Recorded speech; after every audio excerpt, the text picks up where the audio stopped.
মচ্চিত্ত মদ্গত প্রাণা বোধয়ন্ত পরস্পরম কথয়ন্তস্য মাং নিত্যং তুষন্তি চ রমন্তি চ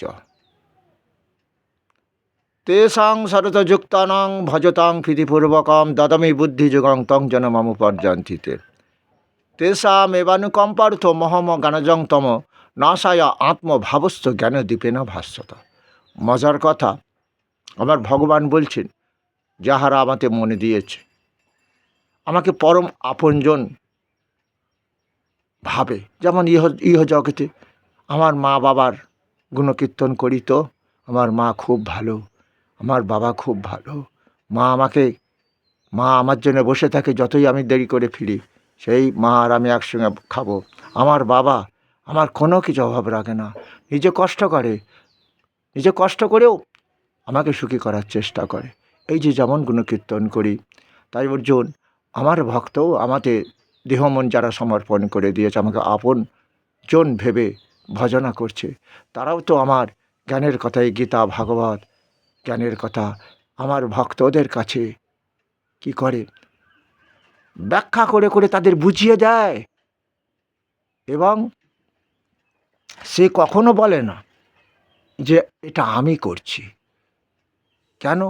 এই আমি বলে তো কেহ নাই, সবই তো আমার ভগবান শ্রীকৃষ্ণের কৃপায় লাভ করেছি। কারণ ওই যে আমি বড় পণ্ডিত, বড় জ্ঞানী।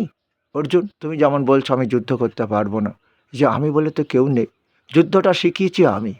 সর্বস্ব চাহং হৃদি সন্নিবিষ্ট মত্ত স্মৃতি জ্ঞানমপহঞ্চ বেদৈস্য সর্বরহমেব বেদ্য বেদান্ত কৃদ বেদে বিদেব চাহম। আমি তাহলে সমস্ত জীবের হৃদয়ে আছি, আত্মা বা জীবন রূপে দেহটাকে বাঁচিয়ে রেখেছি।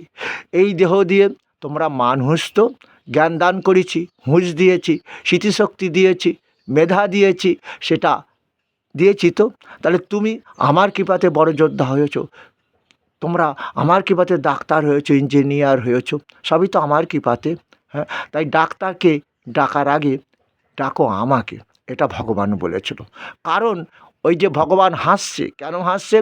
ডাক্তার বলছে রুগীকে তোকে বাঁচিয়ে দেবো, কিন্তু ডাক্তারকে যে বাঁচিয়ে রেখেছি আমি, ও ডাক্তারও অনেক সময় ভুলে যায়। আর এটা বিজ্ঞানের যুগ তো। অর্জুন, আমি বিজ্ঞান সপ্তম অধ্যায়ে বলেছে না। কি জ্ঞান বলো তো? কই বিজ্ঞান পারছে কি সূর্যের তাপমাত্রা কমাতে? পারছে কি বলো? প্রভাউস্মি সূর্যয়, আমি সূর্যের তেজ। রসহমপসু, সুস্বাদু জল আমি। কই সুস্বাদু জল দিচ্ছে বিজ্ঞান? পারবে না। এখন গঙ্গার জল, তাতেও আর্সেনিক আছে, তবু কিছুটা কম, যেহেতু ওটা পাহাড়ের ঝর্ণার জল।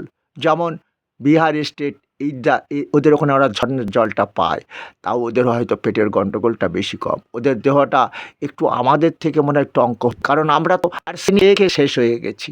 হ্যাঁ, হরে কৃষ্ণ। তা অর্জুন, তুমি বুঝতে পেরেছ? তবে সব মতে কি, বিজ্ঞান মতে তুলসীর পাতা জলের মধ্যে দিয়ে রেখে দাও, জলটা দূষণমুক্ত হবে। যেমন তোমরা গ্রহণ লাগলে যে তুলসী পাতা দাও ওদের মধ্যে, ওই খাদ্যাগুণ যে গ্রহণের সময় নানা রোগ জীবাণুর আক্রমণ হয়, তাহলে ওটা যদি নাশ হয়, তাহলে নিশ্চয়